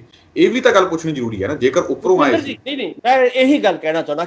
ਮੈਂ ਇਹ ਦਰਸ਼ਕਾਂ ਨੂੰ ਸਮਝਾਉਣ ਦੀ ਲੋੜ ਹੈ। ਉਹੀ ਐਸਡੀਐਮ ਉਦੋਂ ਵੀ ਉਹੀ ਸੀਗਾ, ਅੱਜ ਵੀ ਉਸੇ ਐਸਡੀਐਮ ਬਾਰੇ ਗੱਲ ਹੋ ਰਹੀ ਹੈ। 2 ਸਾਲ ਰਹੇ ਨੇ, ਉਸ ਵੇਲੇ ਸੱਤਾ ਰਹੀ ਹੈ ਆਪਣਾ ਵੱਡੇ ਬਾਦਲ ਸਾਹਿਬ ਦੀ, ਛੋਟੇ ਬਾਦਲ ਸਾਹਿਬ ਦੀ। ਇਹ ਗੱਲਾਂ ਉਦੋਂ ਕਿਉਂ ਨਹੀਂ ਅਕਾਲੀ ਦਲ ਨੇ ਉਹਨਾਂ ਨੂੰ ਪੁੱਛੀਆਂ? ਇਹ ਸਵਾਲ ਵੱਡਾ ਸਵਾਲ ਹੈ। ਸਰਕਾਰ ਦੌਰਾਨ ਜੇ ਤੁਹਾਨੂੰ ਪਤਾ ਸੀਗਾ ਕਿ ਉਹਨੇ ਗੋਲੀ ਚਲਾਉਣ ਦੇ ਬਿਲਕੁਲ, ਜੇ ਅੱਜ ਅਕਾਲੀ ਦਲ ਐਸਡੀਐਮ ਦੇ ਉੱਤੇ ਇਹ ਸ਼ੰਕੇ ਪੈਦਾ ਕਰ ਰਿਹਾ ਹੈ ਕਿ ਉਸ ਵੇਲੇ ਇਹ ਗੱਲਾਂ ਜਦੋਂ 2 ਸਾਲ ਉਹਨਾਂ ਦੀ ਸੱਤਾ ਰਹੀ ਹੈ ਔਰ ਸਾਰਾ ਕੁਝ ਉਹਨਾਂ ਦੇ ਹੱਥ 'ਚ ਸੀਗਾ, ਉਦੋਂ ਗੱਲਾਂ ਕਿਉਂ ਨਹੀਂ ਕੀਤੀਆਂ? ਇਹ ਗੱਲਾਂ ਮੈਂ ਕਹਿਣਾ ਚਾਹੁੰਦਾ ਕਿ ਲੋਕਾਂ ਨੂੰ ਬੁੱਧੂ ਨਾ ਬਣਾਓ। ਇਹ ਦੋਨੋਂ ਪਾਰਟੀਆਂ ਮਿਲ ਕੇ ਜਿਹੜੇ ਨੇ ਲੋਕਾਂ ਨੂੰ ਬੁੱਧੂ ਬਣਾਇਆ ਜਾ ਰਿਹਾ ਹੈ ਔਰ ਮੇਨ ਮੁੱਦਿਆਂ ਦੇ ਉੱਤੋਂ ਜਿਹੜਾ ਹੈਗਾ ਫੋਕਸ ਕਰਨ ਦੀ ਕੋਸ਼ਿਸ਼ ਆਪਣੇ ਇੱਕ ਦੂਜੇ ਤੋਂ ਤੁਸੀਂ ਦੇਖੋਗੇ ਕਿ ਜਦੋਂ ਤੋਂ ਇੱਕ ਦੂਜੇ ਨੂੰ ਤੁਸੀਂ ਦੋਸ਼ੀ ਦੇ ਰਿਹਾ ਅਕਾਲੀ ਦਲ ਹੋਰ ਜਿਹੜਾ ਹੈਗਾ ਉਹ ਇਕੱਠਾ ਹੋ ਰਿਹਾ ਹੋਰ ਸਟਰੋਂਗ ਹੋਣ ਦੀ ਕੋਸ਼ਿਸ਼ ਕਰ ਰਿਹਾ ਹੈ ਔਰ ਤੁਸੀਂ ਦੇਖੋਗੇ ਦੂਜੇ ਪਾਸੇ ਕੈਪਟਨ ਸਾਹਿਬ ਜਿਹੜੇ ਨੇ ਹੋਰ ਆਉਣ ਵਾਲੇ ਦਿਨਾਂ 'ਚ ਹੁਣ ਦੋਸ਼ ਕਿਹਨੂੰ ਲੱਗ ਰਹੇ ਨੇ ਅਕਾਲੀ ਦਲ ਕਿਹਨੂੰ ਦੋਸ਼ੀ ਠਹਿਰਾ ਰਿਹਾ ਹੈ ਨਵਜੋਤ ਸਿੰਘ ਸਿੱਧੂ ਨੂੰ ਜਾਖੜ ਸਾਹਿਬ ਨੂੰ ਰਾਹੁਲ ਗਾਂਧੀ ਨੂੰ ਜਦੋਂ ਕਿ ਇਹ ਤਿੰਨੇ ਜਿਹੜੇ ਨੇ ਇਹ ਇਸ ਵੇਲੇ ਤੁਸੀਂ ਨਜ਼ਰ ਆ ਰਹੇ ਨੇ ਕਿ ਕੈਪਟਨ ਸਾਹਿਬ ਦਾ ਵਿਰੋਧ ਕਰ ਰਹੇ ਨੇ ਕਿ ਅਗਲੇ ਦਿਨਾਂ ਦੇ ਵਿੱਚ ਕੈਪਟਨ ਸਾਹਿਬ ਜਿਹੜੇ ਨੇ ਉਹ 22 ਦੇ ਵਿੱਚ ਚਿਹਰਾ ਨਹੀਂ ਬਣਨਗੇ ਇੱਕ ਵਿਰੋਧ ਹੈ ਤਿੰਨਾਂ ਦਾ ਤੁਸੀਂ ਦੇਖੋਗੇ ਰਾਹੁਲ ਗਾਂਧੀ ਵੀ ਚਾਹੁੰਦੇ ਨੇ ਕਿ ਕੈਪਟਨ ਸਾਹਿਬ ਹਟਣ ਔਰ ਜਾਖੜ ਸਾਹਿਬ ਦੇ ਵੀ ਬਿਆਨ ਆਉਂਦੇ ਰਹਿੰਦੇ ਨੇ ਔਰ ਨਵਜੋਤ ਸਿੰਘ ਸਿੱਧੂ ਤਾਂ ਸ਼ਰੇਆਮ ਕਹਿ ਰਹੇ ਨੇ ਕਿ 22 ਦੇ ਵਿੱਚ ਕੈਪਟਨ ਸਾਹਿਬ ਨਹੀਂ ਹੋਣੇ ਚਾਹੀਦੇ ਜਦੋਂ ਕਿ ਇਹ ਤਿੰਨੇ ਬੰਦਿਆਂ ਦੇ ਉੱਤੇ ਕੋਸ਼ਿਸ਼ ਕੀਤੀ ਜਾ ਰਹੀ ਹੈ ਕਿ ਇਹਨਾਂ ਦੇ ਉੱਤੇ ਸ਼ਿਕੰਜਾ ਕਸੋ ਸੋ ਕਹਿਣ ਦਾ ਮਤਲਬ ਹੈ ਕਿ ਇਸ ਅੰਦਰੂਨੀ ਪੋਲਿਟਿਕਸ ਨੂੰ ਸਮਝਣ ਦੀ ਲੋੜ ਹੈ ਕਿ ਇਹਦੇ ਵਿੱਚੋਂ ਕੈਪਟਨ ਸਾਹਿਬ ਨੂੰ ਬਰੀ ਕਿਵੇਂ ਕੀਤਾ ਜਾ ਰਿਹਾ ਹੈ ਕੈਪਟਨ ਸਾਹਿਬ ਨੂੰ ਇਸ ਲਈ ਬਰੀ ਕੀਤਾ ਜਾ ਰਿਹਾ ਕਿ ਇਹਨੂੰ ਉਹਨਾਂ ਨੇ ਸਟ੍ਰੈਚ ਕੀਤਾ ਇਹਨਾਂ 4.5 ਸਾਲ ਦੇ ਵਿੱਚ ਜਿਹੜਾ ਕੱਲ ਨਵਜੋਤ ਸਿੰਘ ਸਿੱਧੂ ਹੋਰਾਂ ਨੇ ਇੱਕ ਸਵਾਲ ਉਠਾਇਆ ਸੀਗਾ ਕਿ ਕੈਪਟਨ ਸਾਹਿਬ ਨੇ 4.5 ਸਾਲ ਕੀ ਕੀਤੇ ਸੋ ਇਸ ਕਰਕੇ ਜਾਣਬੁੱਝ ਕੇ ਇਸ ਨੂੰ ਇਸ ਮੋੜ ਦੇ ਉੱਤੇ ਲਿਆਂਦਾ ਗਿਆ ਇਸ ਪਾਰਟਿਕੂਲਰ ਸਮੇਂ ਦੇ ਵਿੱਚ ਇਹ ਸਮਾਂ ਇੰਪੋਰਟੈਂਟ ਹੈ ਬਹੁਤ ਸੁਖਿੰਦਰ ਜੀ ਕਿ ਇਸ ਘਟਨਾ ਨੂੰ ਇੰਨਾ ਸਟ੍ਰੈਚ 6 ਸਾਲ ਕਿਉਂ ਲੰਘਾਏ ਗਏ ਇਹ ਪਹਿਲਾਂ ਕਿਉਂ ਨਹੀਂ ਹੋਇਆ ਸੋ ਮੇਰਾ ਕਹਿਣ ਦਾ ਮਤਲਬ ਹੈ ਕਿ ਇਸ ਸਾਰੇ ਅੰਦਰੂਨੀ ਜਿਹੜੀ ਪੋਲਿਟਿਕਸ ਹੈ ਉਹਨੂੰ ਸਮਝਣ ਦੀ ਲੋੜ ਹੈ ਔਰ ਨਿਗਰਾਹਾਂ ਕਿਤੇ ਹੋਰ ਨੇ ਨਿਸ਼ਾਨਾ ਕਿਤੇ ਹੋਰ ਲਗਾਇਆ ਜਾ ਰਿਹਾ ਸਿਰਫ ਆਪਣੇ ਵੋਟ ਬੈਂਕ ਨੂੰ ਪੋਲਰਾਈਜੇਸ਼ਨ ਕਰਨ ਦੇ ਲਈ ਵੋਟ ਬੈਂਕਾਂ ਨੂੰ ਆਪਣੀ ਸਥਿਤੀ ਨੂੰ ਮਜ਼ਬੂਤ ਕਰਨ ਦੇ ਲਈ ਤਿੰਨੇ ਧਿਰਾਂ ਜਿਹੜੀਆਂ ਨੇ ਉਹ ਕੋਸ਼ਿਸ਼ ਕਰ ਰਹੀਆਂ ਨੇ ਸੋ ਇਹਦੇ ਵਿੱਚ ਮੈਨੂੰ ਲੱਗਦਾ ਹੈ ਕਿ ਅਖੀਰ ਨੂੰ ਕੁਝ ਨਹੀਂ ਨਿਕਲਣਾ ਪਰ ਲੋਕਾਂ ਨੇ ਜਿਹੜਾ ਫਤਵਾ ਦੇਣਾ ਹੈ 22 ਦੇ ਵਿੱਚ ਉਹਦੇ ਵਿੱਚ ਵੱਡੇ ਨਤੀਜੇ ਜਿਹੜੇ ਨਿਕਲਣ ਦੀਆਂ ਸੰਭਾਵਨਾਵਾਂ ਨੇ ਉਹਦੇ ਵਿੱਚ ਦੁੱਧ ਦਾ ਦੁੱਧ ਪਾਣੀ ਦਾ ਪਾਣੀ ਪਹਿਲਾਂ ਵੀ 17 ਦੇ ਵਿੱਚ ਵੀ ਲੋਕਾਂ ਨੇ ਕੀਤਾ ਸੀਗਾ ਐਸੀ ਗੱਲ ਨਹੀਂ ਹੈ ਜਿਹੜੇ ਦੋਸ਼ੀ ਹੈਗੇ ਸੀਗੇ ਅੱਜ ਅਕਾਲੀ ਦਲ ਇਹ ਕਹਿ ਰਿਹਾ ਨਾ ਕਿ ਅਸੀਂ ਤਾਂ ਦੋਸ਼ੀ ਨਹੀਂ ਸੀਗੇ ਸਾਡਾ ਕੱਖ ਨਾ ਰਹੇ ਆਲਰੇਡੀ ਤੁਸੀਂ ਦੇਖੋਗੇ 100 ਸਾਲ ਪੁਰਾਣੀ ਪਾਰਟੀ ਦਾ ਮਤਲਬ ਬਿਲਕੁਲ ਜਿਹੜਾ ਸਫਾਇਆ ਹੋ ਜਾਣਾ ਪੰਜਾਬ ਦੇ ਵਿੱਚੋਂ ਔਰ ਲਗਾਤਾਰ ਵਿਰੋਧ ਪਿੰਡਾਂ ਦੇ ਵਿੱਚੋਂ ਹੋਣਾ ਅਕਾਲੀ ਦਲ ਦਾ ਇਹ ਕੀ ਸਿੱਧ ਕਰਦਾ ਇਹ ਉਹੀ ਸਿੱਧ ਕਰਦਾ ਕਿ ਕੁਦਰਤ ਨੇ ਜਿਹੜੀ ਹੈਗੀ ਆ ਉਹ ਜਿਹੜੀ ਹੈਗੀ ਆ ਸਾਰਾ ਕੁਝ ਉਹ ਕੁਦਰਤ ਦੇ ਹਿਸਾਬ ਨਾਲ ਚੱਲ ਰਿਹਾ ਸੋ ਨੇਚਰ ਜਿਹੜੀ ਹੈਗੀ ਆ ਪ੍ਰਮਾਤਮਾ ਵਾਹਿਗੁਰੂ ਜਿਹੜਾ ਹੈਗਾ ਉਹ ਸਾਰਾ ਕੁਝ ਕਰਾ ਰਿਹਾ ਇਸੇ ਤਰ੍ਹਾਂ ਆਉਣ ਵਾਲੇ 22 ਦੇ ਵਿੱਚ ਵੀ ਉਹ ਮੈਨੂੰ ਲੱਗਦਾ ਹੈ ਕਿ ਲੋਕ ਹੀ ਫੈਸਲਾ ਕਰਨਗੇ ਲੋਕ ਹੀ ਮਹਾਨ ਹੁੰਦੇ ਨੇ ਲੋਕਤੰਤਰ ਦੇ ਵਿੱਚ ਸੋ ਆਉਣ ਵਾਲੇ ਦਿਨਾਂ ਦੇ ਵਿੱਚ ਤੁਸੀਂ ਦੇਖੋਗੇ ਕਿ ਇਹ ਸਾਰੀਆਂ ਚੀਜ਼ਾਂ ਨੂੰ ਬੇਸ਼ੱਕ ਉਹ ਲਟਕਾਉਣ ਦੀ ਕੋਸ਼ਿਸ਼ ਕਰ ਰਹੇ ਨੇ ਇਹਨੂੰ ਉਲਝਾਉਣ ਦੀ ਕੋਸ਼ਿਸ਼ ਕਰ ਰਹੇ ਨੇ ਮਸਲੇ ਨੂੰ ਇਹਨੂੰ ਅਕਾਲੀ ਦਲ ਪ੍ਰਸ਼ਾਸਨਿਕ ਮਸਲਾ ਬਣਾਉਣ ਦੀ ਕੋਸ਼ਿਸ਼ ਕਰ ਰਿਹਾ ਜਦੋਂ ਕਿ ਸਿਆਸੀ ਮਸਲਾ ਹੈ ਹੁਣ ਸ਼ੁਰੂ ਤੋਂ ਲੈ ਕੇ ਅੱਜ ਤੱਕ ਸਿਆਸੀ ਮਸਲਾ ਪਹਿਲਾਂ ਵੀ ਸੀਗਾ ਰਹੇਗਾ ਵੀ ਔਰ ਆਉਣ ਵਾਲੇ ਦਿਨਾਂ ਦੇ ਵਿੱਚ ਤੁਸੀਂ ਦੇਖੋਗੇ ਕਿ ਇਹਦਾ ਫੈਸਲਾ ਹੋਣ ਦੀਆਂ ਕੋਈ ਸੰਭਾਵਨਾਵਾਂ ਨਜ਼ਰ ਨਹੀਂ ਆਉਣੀਆਂ ਜੇ ਫੈਸਲਾ ਕਰਾਉਣਾ ਹੁੰਦਾ ਤੁਸੀਂ ਇਹ ਦੇਖੋ ਕਿ ਜਿਹੜੇ ਕੈਪਟਨ ਸਾਹਿਬ ਨੂੰ 4.5 ਸਾਲ ਮਿਲੇ ਸੀ ਉਹਨਾਂ ਨੇ ਨਾਲ ਦੀ ਨਾਲ ਹੀ ਕਰਾ ਦੇਣਾ ਸੀਗਾ ਉਦੋਂ ਹੀ ਜੇ ਬਾਦਲਾਂ ਨੂੰ ਅੰਦਰ ਦੇਣਾ ਹੁੰਦਾ ਤਾਂ ਪਹਿਲੇ 6 ਮਹੀਨੇ ਬਹੁਤ ਹੁੰਦੇ ਨੇ ਜੇ ਅੱਜ ਉਹ ਕਹਿ ਰਹੇ ਨੇ ਸਿੱਟ ਨੂੰ ਕਿ ਤੁਸੀਂ 6 ਮਹੀਨਿਆਂ 'ਚ ਰਿਪੋਰਟ ਦਿਓ ਪਹਿਲੀ ਸਿੱਟ ਨੂੰ ਉਹਨਾਂ ਨੇ ਕਿਉਂ ਕਿਹਾ ਕਿ 4 ਸਾਲ ਲਗਾਤੇ ਪਹਿਲੀ ਸਿੱਟ ਵਾਸਤੇ ਸੋ ਇਸ ਕਰਕੇ ਉਹ ਜਾਣਬੁੱਝ ਕੇ ਲਟਕਾਇਆ ਜਾ ਰਿਹਾ ਔਰ ਇੱਕ ਦੂਜੇ ਨੂੰ ਸੇਫ ਕਰਨ ਦੀ ਕੋਸ਼ਿਸ਼ ਕੀਤੀ ਜਾ ਰਹੀ ਹੈ ਔਰ ਖਾਸ ਤੌਰ ਤੇ 22 ਦੀਆਂ ਜਿਹੜੀਆਂ ਚੋਣਾਂ ਨੂੰ ਮੱਦੇ ਨਜ਼ਰ ਰੱਖਦੇ ਹੋਏ ਇਹ ਸਾਰੀਆਂ ਚੀਜ਼ਾਂ ਹੋ ਰਹੀਆਂ ਨੇ ਹੋਰ ਇਹਦੇ ਵਿੱਚੋਂ ਜੇ ਆਪਾਂ ਕਹੀਏ ਕਿ ਇਨਸਾਫ ਮਿਲ ਜਾਏਗਾ ਇਨਸਾਫ ਅਨਸੂਫ ਦੀ ਕੋਈ ਜਿਹੜੀ ਹੈਗੀ ਹੈ ਸੰਭਾਵਨਾਵਾਂ ਨਹੀਂ ਹੈਗੀ ਬਿਲਕੁਲ ਆਪਾਂ ਅਗਲੀ ਖਬਰ ਦੀ ਗੱਲ ਕਰੀਏ ਤਾਂ ਕੱਲ ਸ਼ਾਮ ਨੂੰ ਵੀ ਇੱਕ ਟਵੀਟ ਕੀਤਾ ਗਿਆ ਜਿਹਨੂੰ ਦੂਜਾ ਟਵੀਟ ਆਪਾਂ ਕਿਹਾ ਬਿਕਰਮ ਸਿੰਘ ਮਜੀਠੀਆ ਦੇ ਸੰਦਰਭ ਦੇ ਵਿੱਚ ਡੀਜੀਪੀ ਨੂੰ ਸਵਾਲ ਪੁੱਛੇ ਗਏ ਕਿ ਭਾਈ ਤੁਸੀਂ ਮਜੀਠੀਆ ਤੇ ਕਾਰਵਾਈ ਕੀ ਕੀਤੀ ਹੈ ਡਰੱਗ ਤਸਕਰੀ ਦੇ ਮਾਮਲੇ ਦੇ ਵਿੱਚ ਤੁਸੀਂ ਕਾਰਵਾਈ ਕੀ ਕੀਤੀ ਹੈ ਜਿਨ੍ਹਾਂ ਨੇ ਲਾਲ ਬੱਤੀਆਂ ਵਾਲੀਆਂ ਗੱਡੀਆਂ ਦੇ ਵਿੱਚ ਚਿੱਟਾ ਵਿਕਵਾਇਆ ਉਹਨਾਂ ਤੇ ਤੁਸੀਂ ਕੀ ਕਾਰਵਾਈ ਕੀਤੀ ਹੈ ਤਾਂ ਦੂਜੇ ਪਾਸੇ ਕੁਮਰ ਵਿਜੇ ਪ੍ਰਤਾਪ ਦਾ ਵੀ ਵੱਡਾ ਬਿਆਨ ਆਉਂਦਾ ਕਿ ਸਿੱਧੂ ਮੇਰੇ ਭਰਾਵਾਂ ਵਰਗਾ ਤੇ ਅਗਲੇ ਸਾਲ ਆਹ ਦਿਨਾਂ ਦੇ ਵਿੱਚ ਯਾਨੀ ਉਹਨਾਂ ਦੇ ਕਹਿਣ ਦਾ ਭਾਵ ਸੀ ਕਿ ਅਗਲੇ ਸਾਲ ਨਵੀਂ ਸਰਕਾਰ ਬਣ ਜੂਗੀ ਅਗਲੇ ਸਾਲ ਕਹਿੰਦੇ ਆਹ ਦਿਨਾਂ ਦੇ ਵਿੱਚ ਜਿਹੜਾ ਪੰਜਾਬ ਦਾ ਇੱਕ ਬੰਦਾ ਜਿੱਤੇ ਸਭ ਤੋਂ ਵੱਧ ਨਸ਼ਾ ਤਸਕਰੀ ਦੇ ਇਲਜ਼ਾਮ ਲੱਗਦੇ ਆ ਚਿੱਟਾ ਵਿਕਾਉਣ ਦੇ ਇਲਜ਼ਾਮ ਲੱਗਦੇ ਆ ਉਸ ਇੱਕ ਬੰਦੇ ਨੂੰ ਕਹਿੰਦੇ ਚੱਕ ਕੇ ਅਸੀਂ ਆਹ ਦਿਨਾਂ ਦੇ ਵਿੱਚ ਅੰਦਰ ਦਿੱਤਾ ਹੋਊਗਾ ਕਿਵੇਂ ਦੇਖਦੇ ਹੋ ਕਿ ਦੋਨਾਂ ਦੇ ਵਿਚਾਰ ਆ ਜਿਹੜੇ ਵਿਚਾਰਾਂ ਦੀ ਸਾਂਝ ਹੈ ਜਾਂ ਫਿਰ ਇੱਕੋ ਪਲੇਟਫਾਰਮ ਦੇ ਉੱਪਰ ਇਕੱਠੇ ਹੋਣ ਦਾ ਇਸ਼ਾਰਾ ਸੁਖਵਿੰਦਰ ਜੀ, ਜਿਹੜਾ ਕੱਲ ਟਵੀਟ ਦੀ ਤੁਸੀਂ ਗੱਲ ਕਰ ਰਹੇ ਹੋ, ਖਾਸ ਤੌਰ ਤੇ ਨਵਜੋਤ ਸਿੰਘ ਸਿੱਧੂ ਹੋਰੀ ਕਹਿ ਰਹੇ ਨੇ ਜਿਹੜੀ ਗੱਲ ਕਿ ਉਹਨਾਂ ਨੇ ਜਿਹੜੇ ਪੁਲਿਸ ਦੇ ਆਫੀਸਰ ਨੇ, ਉਹਨਾਂ ਨੇ ਖਾਸ ਤੌਰ ਤੇ ਜਿਹੜਾ ਉਹ ਵੱਡਾ ਨਾਂ ਲੈ ਰਹੇ ਨੇ, ਵੱਡਾ ਮਗਰਮੱਛ ਕਹਿ ਰਹੇ ਨੇ, ਕਿ ਉਹਨਾਂ ਨੂੰ ਕਿਉਂ ਨਹੀਂ ਫੜ ਕੇ ਅੰਦਰ ਦਿੱਤਾ ਹੁਣ ਤੱਕ। ਸੋ ਮੇਰਾ ਕਹਿਣ ਦਾ ਮਤਲਬ, ਮੈਂ ਇੱਥੇ ਇੱਕ ਹੋਰ ਗੱਲ ਕਹਿਣੀ ਚਾਹੁੰਦਾ ਕਿ ਪੁਲਿਸ ਅਧਿਕਾਰੀਆਂ ਦੇ ਹੱਥ ਵੱਸ ਕੁਝ ਨਹੀਂ ਹੁੰਦਾ। ਇਦਾਂ ਦੇ ਵੱਡੇ ਮਗਰਮੱਛਾਂ ਨੂੰ ਹੱਥ ਪਾਉਣਾ, ਕੀ ਤੁਹਾਨੂੰ ਲੱਗਦਾ ਕਿ ਪੁਲਿਸ ਦੇ ਵੱਡੇ ਅਧਿਕਾਰੀ ਬਿਨਾਂ ਕੈਪਟਨ ਸਾਹਿਬ ਦੇ ਕਹੇ ਉਹਨਾਂ ਨੂੰ ਹੱਥ ਪਾ ਸਕਦੇ ਆ? ਸੋ ਨਵਜੋਤ ਸਿੰਘ ਸਿੱਧੂ ਨੂੰ ਕਿਉਂ ਇਹ ਸੋਚਣਾ ਚਾਹੀਦਾ ਕਿ ਤੁਣਕਾ ਕਿਤੋਂ ਹੋਰ ਵੱਜਣਾ? ਤੁਣਕਾ ਇਦਾਂ ਨਹੀਂ ਵੱਜਣਾ ਆਪਣੇ ਆਪ, ਤੁਣਕਾ ਕੋਈ ਮਾਰਨ ਵਾਲਾ ਕੋਈ ਹੋਰ ਬੈਠਾ ਹੈ। ਸੋ ਉਹ ਸਿੱਧਾ ਜਿਹੜਾ ਹੈਗਾ ਨਿਸ਼ਾਨਾ ਕੈਪਟਨ ਸਾਹਿਬ ਤੇ ਸਾਧ ਸਕਦੇ ਆ।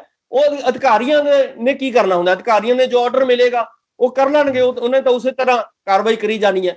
ਸੋ ਮੇਰਾ ਕਹਿਣ ਦਾ ਮਤਲਬ ਹੈ ਕਿ ਨਵਜੋਤ ਸਿੰਘ ਸਿੱਧੂ ਨੂੰ ਵੀ ਜਿਹੜਾ ਹੈਗਾ ਇਹਦੇ ਬਾਰੇ ਸੋਚਣਾ ਚਾਹੀਦਾ ਹੈ ਕਿ ਪੁਲਿਸ ਅਧਿਕਾਰੀਆਂ ਦੇ ਹੱਥ ਵੱਸ ਇਸ ਤਰ੍ਹਾਂ ਦੇ ਵੱਡੇ ਮਸਲੇ ਜਿਹੜੇ ਹੱਲ ਕਰਨੇ ਆ ਬਿਨਾਂ ਪੋਲੀਟੀਕਲ ਜਿਹੜੀ ਹੈਗੀ ਆ ਨੀਤ ਔਰ ਨੀਤੀ ਤੋਂ, ਇਹ ਗੱਲਾਂ ਸੰਭਵ ਨਹੀਂ ਹੋ ਸਕਦੀਆਂ। ਦੂਸਰੇ ਪਾਸੇ ਕੰਵਰ ਹੋਰਾਂ ਨੇ ਜਿਹੜਾ ਹੈਗਾ ਕੱਲ ਇੰਟਰਵਿਊ ਦਿੱਤੀ ਹੈ, ਔਰ ਉਸ ਇੰਟਰਵਿਊ ਦੇ ਵਿੱਚ ਬਹੁਤ ਸਾਰੀਆਂ ਗੱਲਾਂ ਉਹਨਾਂ ਦੀਆਂ ਸਾਹਮਣੇ ਆਈਆਂ ਨੇ, ਔਰ ਉਹਨਾਂ ਦੇ ਇਹ ਵੀ ਕਿਹਾ ਕਿ ਨਵਜੋਤ ਸਿੰਘ ਸਿੱਧੂ, ਜਿਵੇਂ ਤੁਸੀਂ ਗੱਲ ਕਰ ਰਹੇ ਹੋ ਕਿ ਮੇਰੇ ਬਹੁਤ ਨੇੜੇ ਦੇ ਮਿੱਤਰ ਨੇ, ਔਰ ਉਹਨਾਂ ਨੇ ਇਹ ਵੀ ਗੱਲ ਕਹੀ ਹੈ ਕਿ ਉਹਨਾਂ ਦੀ ਆਪਣੀ ਪਾਰਟੀ ਹੈ, ਮੇਰੀ ਆਪਣੀ ਪਾਰਟੀ ਹੈ, ਉਹਨਾਂ ਦੀ ਇੱਕ ਵੱਖਰੀ ਸੋਚ ਹੈ, ਮੇਰੀ ਵੱਖਰੀ ਸੋਚ ਹੈ।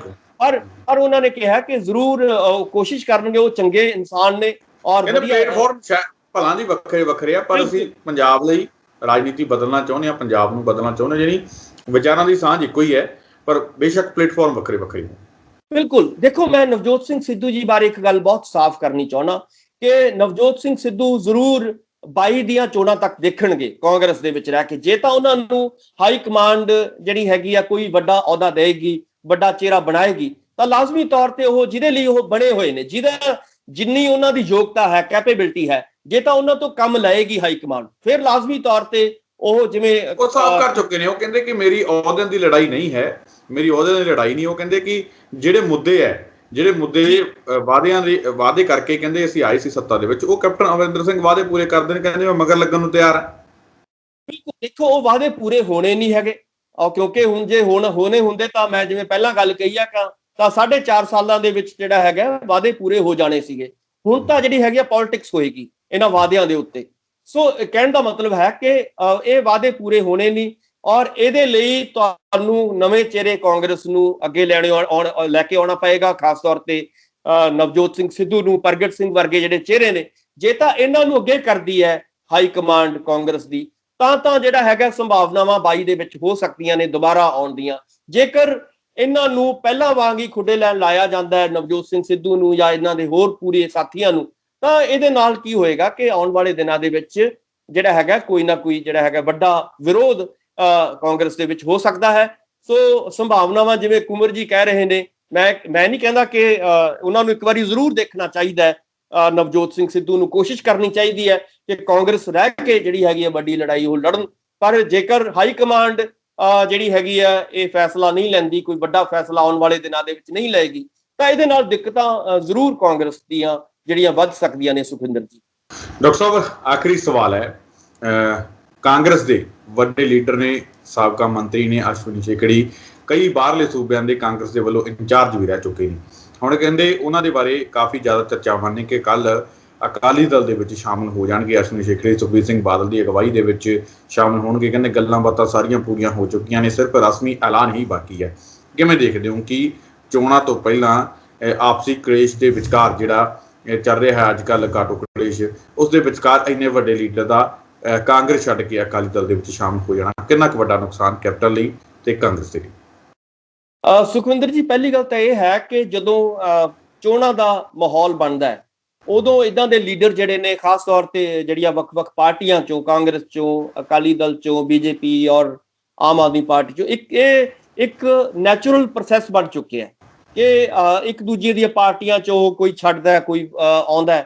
ਸੋ ਇਹ ਸਿਲਸਿਲਾ ਚੱਲਦਾ ਰਹਿੰਦਾ ਕਿਉਂਕਿ ਚੋਣਾਂ ਦੇ ਵਿੱਚ ਮਾਹੌਲ ਇਦਾਂ ਦਾ ਬਣਾਉਣਾ ਹੁੰਦਾ ਪਾਰਟੀਆਂ ਨੇ। ਦੂਸਰੀ ਗੱਲ, ਜਿੱਥੋਂ ਤੱਕ ਅਸ਼ਵਨੀ ਸ਼ੇਖੜੀ ਜੀ ਦੀ ਗੱਲ ਹੈ, ਅਸ਼ਵਨੀ ਜੀ ਬੜੇ ਲੰਬੇ ਸਮੇਂ ਤੋਂ ਬਟਾਲਾ ਦੇ ਵਿੱਚ ਕੰਮ ਕਰ ਰਹੇ ਹੈ, ਔਰ ਉਹਨਾਂ ਨੇ ਬਹੁਤ ਵੱਡੇ ਦੋਸ਼ ਵੀ ਕਿਸੇ ਵੇਲੇ ਲਾਏ ਸੀਗੇ ਕਿ ਜਿਹੜਾ ਹਿੰਦੂ ਚਿਹਰੇ ਨੇ, ਖਾਸ ਤੌਰ ਤੇ ਕੈਪਟਨ ਸਾਹਿਬ ਨੂੰ ਕਿਹਾ ਸੀ ਉਹਨਾਂ ਨੇ ਕਿ ਉਹਨਾਂ ਨੂੰ ਇਗਨੋਰ ਕੀਤਾ ਜਾ ਰਿਹਾ ਹੈ। ਸੋ ਉਹ ਵੀ ਦੋਸ਼ ਲਾਏ, ਔਰ ਇਸ ਤੋਂ ਇਲਾਵਾ ਤ੍ਰਿਪਤ ਰਜਿੰਦਰ ਬਾਜਵਾ ਹੋਰਾਂ ਤੇ ਵੀ ਉਹਨਾਂ ਨੇ ਦੋਸ਼ ਲਾਏ ਸੀਗੇ ਕਿ ਇਹ ਲਗਾਤਾਰ ਮੇਰੀ ਕੌਂਸਟੀਚੁਐਂਸੀ ਦੇ ਵਿੱਚ ਦਖਲਅੰਦਾਜ਼ੀ ਕਰ ਰਹੇ ਨੇ ਔਰ ਮੈਨੂੰ ਜਿਹੜਾ ਹੈਗਾ ਅੱਗੇ ਨਹੀਂ ਕੀਤਾ ਜਾ ਰਿਹਾ ਕੰਮਾਂ ਦੇ ਵਿੱਚ। ਸੋ ਉੱਥੋਂ ਇਹਨੂੰ ਲੱਗਦਾ ਸੀਗਾ ਕਿ ਆਉਣ ਵਾਲੇ ਦਿਨਾਂ ਦੇ ਵਿੱਚ, ਖਾਸ ਤੌਰ ਤੇ 22 ਦੇ ਵਿੱਚ, ਉਹਨੂੰ ਲੱਗਦਾ ਸੀਗਾ ਕਿ ਮੇਰੀ ਟਿਕਟ ਕੱਟੀ ਜਾਣੀ ਹੈ, ਮੈਨੂੰ ਕਾਂਗਰਸ ਨੇ ਟਿਕਟ ਨਹੀਂ ਦੇਣੀ। ਔਰ ਜਦੋਂ ਇਹ ਰਾਹੁਲ ਗਾਂਧੀ ਨੂੰ ਵੀ ਮਿਲ ਕੇ ਆਏ ਨੇ ਪਿਛਲੇ ਦਿਨਾਂ ਦੇ ਵਿੱਚ, ਉਦੋਂ ਵੀ ਇਹਨਾਂ ਨੂੰ ਲੱਗਿਆ ਕਿ ਸ਼ਾਇਦ ਹੁਣ ਮੇਰਾ ਜਿਹੜਾ ਹੈਗਾ ਕਾਂਗਰਸ ਦੇ ਵਿੱਚ ਜਿੰਨੀ ਦੇਰ ਕੈਪਟਨ ਸਾਹਿਬ ਬੈਠੇ ਨੇ ਉਨੀ ਦੇਰ ਮੇਰੀ ਦਾਲ ਗਾੜਨੀ ਔਖੀ ਹੈ। ਸੋ ਉਸ ਚੱਕਰ ਦੇ ਵਿੱਚੋਂ ਨਿਕਲਣ ਦੇ ਲਈ ਇਹਨਾਂ ਨੂੰ ਲੱਗਿਆ ਕਿ ਹੋ ਸਕਦਾ ਹੈ ਕਿ ਸੁਖਬੀਰ ਬਾਦਲ ਹੋਰਾਂ ਨਾਲ ਟਿਕਟ ਦਾ ਫੈਸਲਾ ਇਹਨਾਂ ਨੇ ਕੀਤਾ ਹੋਵੇ ਕਿ ਟਿਕਟ ਇਹਨਾਂ ਨੂੰ ਬਟਾਲੇ ਤੋਂ ਮਿਲ ਜੇਗੀ। ਉਹ ਜਦੋਂ ਇਹਨਾਂ ਨੂੰ ਉਮੀਦ ਜਾਗੀ ਹੈ ਕਿ ਕਿਤੋਂ ਨਾ ਕਿਤੇ ਚੋਣ ਲੜਨਾ ਚਾਹੁੰਦੇ ਨੇ, ਤਾਂ ਉਸ ਚੱਕਰ ਦੇ ਵਿੱਚ ਇਹਨਾਂ ਨੇ ਆਪਣੀ ਪਾਰਟੀ ਜਿਹੜੀ ਹੈਗੀ ਹੈ ਸ਼ਿਫਟ ਕੀਤੀ ਹੈ। ਇਹ ਸਮਝ ਆ ਰਹੀ ਹੈ ਕਿ ਟਿਕਟ ਦਾ ਉਹਨਾਂ ਨੂੰ ਵਾਅਦਾ ਹੋ ਚੁੱਕਿਆ, ਸੋ ਬਟਾਲੇ ਤੋਂ ਅਕਾਲੀ ਦਲ ਤੋਂ ਟਿਕਟ ਜਿਹੜੀ ਹੈਗੀ ਹੈ ਟਿਕਟ ਦੇ ਉੱਤੇ ਲੜ ਸਕਦੇ ਨੇ। ਸੋ ਦੂਸਰੀ ਗੱਲ ਜੇ ਆਪਾਂ ਕਹੀਏ ਕਿ ਕਿਉਂਕਿ ਕੈਪਟਨ ਸਾਹਿਬ ਨੂੰ ਆਪਣੀ ਕੋਟਰੀ ਚਾਹੀਦੀ ਹੈ, ਉਹਨਾਂ ਨੂੰ ਲੱਗਦਾ ਹੈ ਕਿ ਜਿੰਨੇ ਮੇਰੇ ਵਿਰੋਧੀ ਨੇ ਉਹ ਨਿਕਲਣਗੇ ਤਾਂ ਉਹਨਾਂ ਦੇ ਲਈ ਰਾਹ ਪੱਧਰਾ ਹੋ ਸਕਦਾ ਹੈ। ਸੋ ਉਹਨਾਂ ਨੇ ਇੱਕ ਕਿਸਮ ਦਾ ਕੈਪਟਨ ਸਾਹਿਬ ਦੇ ਲਈ ਰਾਹ ਪੱਧਰਾ ਕਰਤਾ, ਕਿਉਂਕਿ ਇਹਨਾਂ ਦੀ ਬਜਾਏ ਕੋਈ ਹੋਰ ਜਿਹੜਾ ਹੈਗਾ ਆਪਣੇ ਬੰਦੇ ਨੂੰ ਉਹ ਟਿਕਟ ਦਿਵਾਉਣਗੇ। ਸੋ ਉਹਨਾਂ ਦੇ ਰਸਤੇ ਚੋਂ ਨਿਕਲ ਗਏ ਨੇ। ਸੋ ਹੋ ਸਕਦਾ ਹੈ ਕਿ ਇਹ ਜਿਹੜਾ ਹੈਗਾ ਕੈਪਟਨ ਸਾਹਿਬ ਨੂੰ ਫਾਇਦਾ ਹੋਇਆ ਹੋਵੇਗਾ। ਸੋ ਉਮੀਦ ਕੀਤੀ ਜਾਣੀ, ਉਹ ਤਾਂ ਚਾਹੁੰਦੇ ਨੇ ਕੈਪਟਨ ਸਾਹਿਬ ਇਸ ਵੇਲੇ ਇਹ ਚਾਹੁੰਦੇ ਨੇ ਕਿ ਜਿੰਨੇ ਵੀ ਮੇਰੇ ਵਿਰੋਧੀ ਨੇ ਉਹ ਪਾਰਟੀ ਚੋਂ ਨਿਕਲਣ ਔਰ ਮੇਰੇ ਆਪਣੇ ਜਿਹੜਾ ਹੈਗਾ ਉਹਨਾਂ ਦੀ ਜਗ੍ਹਾ ਨਵੇਂ ਬੰਦੇ ਮੈਂ ਲੈ ਕੇ ਆਵਾਂ ਤੇ 22 ਦੇ ਵਿੱਚ ਆਪਣੀ ਜਿਹੜੀ ਹੈਗਾ ਦੁਬਾਰਾ ਫੇਰ ਮੁੱਖ ਮੰਤਰੀ ਦਾ ਚਿਹਰਾ ਬਣਾ। ਸੋ ਕਹਿਣ ਦਾ ਮਤਲਬ ਹੈ ਕਿ ਇਹਦੇ ਨਾਲ ਕੈਪਟਨ ਸਾਹਿਬ ਦਾ ਫਾਇਦਾ ਹੀ ਹੋਇਆ, ਨੁਕਸਾਨ ਕੋਈ ਨਹੀਂ ਹੋਇਆ, ਕਿਉਂਕਿ ਉਹਨਾਂ ਨੂੰ ਵੀ ਪਤਾ ਹੈ ਕਿ ਜਿੱਤਣਾ ਜਾਂ ਨਾ ਜਿੱਤਣਾ ਜਿਹੜਾ ਹੈਗਾ ਬਹੁਤ ਘੱਟ ਸੰਭਾਵਨਾਵਾਂ ਨੇ। ਸੋ ਇਸ ਕਰਕੇ ਉਹ ਆਪਣੇ ਵਿਰੋਧੀਆਂ ਨੂੰ ਖੁੱਡੇ ਲੈਣ ਲਾਉਣਾ ਚਾਹੁੰਦੇ ਨੇ, ਉਹ ਲਾਈ ਜਾ ਰਹੇ ਨੇ। ਇਹਦਾ ਨੋਟਸ ਮੈਨੂੰ ਲੱਗਦਾ ਹੈ ਕਿ ਇਸ ਤਰ੍ਹਾਂ ਦੀਆਂ ਗੱਲਾਂ ਦਾ ਨੋਟਸ ਜਿਹੜਾ ਘੱਟੋ ਘੱਟ ਹਾਈ ਕਮਾਂਡ ਨੂੰ ਕਾਂਗਰਸ ਦੀ ਜ਼ਰੂਰ ਲੈਣਾ ਚਾਹੀਦਾ। ਔਰ ਕਿਉਂਕਿ ਇਹ ਬੰਦੇ ਕਿਉਂ ਜਾ ਰਹੇ ਨੇ, ਇਸ ਤੋਂ ਪਹਿਲਾਂ ਵੀ ਤੁਸੀਂ ਦੇਖਿਆ ਰਾਹੁਲ ਗਾਂਧੀ ਨੂੰ ਮਿਲ ਕੇ ਇਹਨਾਂ ਨੇ ਸ਼ਿਕਾਇਤ ਵੀ ਦਿੱਤੀ ਸੀ ਕਿ ਮੇਰੇ ਨਾਲ ਕਿਸ ਤਰੀਕੇ ਨਾਲ ਵਿਤਕਰਾ ਹੋ ਰਿਹਾ। ਬਿਲਕੁਲ ਇਹਦਾ ਨੋਟਸ ਹਾਈ ਕਮਾਂਡ ਨੂੰ ਲੈਣਾ ਚਾਹੀਦਾ। ਨਹੀਂ ਤਾਂ ਕੀ ਹੋਏਗਾ ਕਿ ਇਹ ਮੈਂ ਜਿਵੇਂ ਪਹਿਲਾਂ ਕਿਹਾ ਸੀਗਾ ਨਵਜੋਤ ਸਿੰਘ ਸਿੱਧੂ ਵਾਲੇ ਮਸਲੇ ਦੇ ਵਿੱਚ, ਕਿ ਜੇ ਇਹ ਚੀਜ਼ਾਂ ਦੇ ਉੱਤੇ ਨੱਥ ਨਹੀਂ ਪਾਈ ਜਾਏਗੀ ਤਾਂ ਬਹੁਤ ਸਾਰੀਆਂ ਆਉਣ ਵਾਲੇ ਦਿਨਾਂ ਦੇ ਵਿੱਚ ਸੰਭਾਵਨਾਵਾਂ ਇਦਾਂ ਦੇ ਵਿਰੋਧ ਦੀਆਂ ਹੋਰ ਵੀ ਤੁਸੀਂ ਦੇਖੋਗੇ ਕਿ ਹੋ ਸਕਦੀਆਂ ਨੇ। ਜੀ ਸੁਖਿੰਦਰ ਜੀ। ਬਿਲਕੁਲ ਡਾਕਟਰ ਸਾਹਿਬ, ਤੁਸੀਂ ਸਾਡੇ ਨਾਲ ਇਸ ਪ੍ਰੋਗਰਾਮ ਦੇ ਜੁੜੇ, ਤੁਹਾਡਾ ਬਹੁਤ ਬਹੁਤ ਧੰਨਵਾਦ ਜੀ। ਬਹੁਤ ਬਹੁਤ ਸ਼ੁਕਰੀਆ, ਮਿਹਰਬਾਨੀ, ਧੰਨਵਾਦ। ਤਾਂ ਇਹ ਸਨ ਡਾਕਟਰ ਭੀਮਿੰਦਰ ਸਿੰਘ ਜੀ, ਜਿਨ੍ਹਾਂ ਦੇ ਵੱਲੋਂ ਇਹਨਾਂ ਅਹਿਮ ਮੁੱਦਿਆਂ ਦੇ ਉੱਪਰ ਸਾਡੇ ਨਾਲ ਗੱਲਬਾਤ ਕੀਤੀ ਗਈ। ਗੱਲਬਾਤ ਦੇ ਰਾਹੀਂ ਜਿਹੜੇ ਆਪਣੇ ਉਹਨਾਂ ਨੇ ਕੀਮਤੀ ਵਿਚਾਰ ਜਿਹੜੇ ਸਾਡੇ ਨਾਲ ਸਾਂਝੇ ਕੀਤੇ ਆ। ਉਮੀਦ ਕਰਦੇ ਹਾਂ ਕਿ ਡਾਕਟਰ ਸਾਹਿਬ ਦੇ ਵਿਚਾਰ ਤੁਹਾਨੂੰ ਜ਼ਰੂਰ ਪਸੰਦ ਆਏ ਹੋਣਗੇ। ਦੁਬਾਰਾ ਫਿਰ ਮਿਲਾਂਗੇ ਇਸ ਪ੍ਰੋਗਰਾਮ ਦੇ ਵਿੱਚ, ਤਦ ਤੱਕ ਲਈ ਦਿਓ ਇਜਾਜ਼ਤ। ਧੰਨਵਾਦ।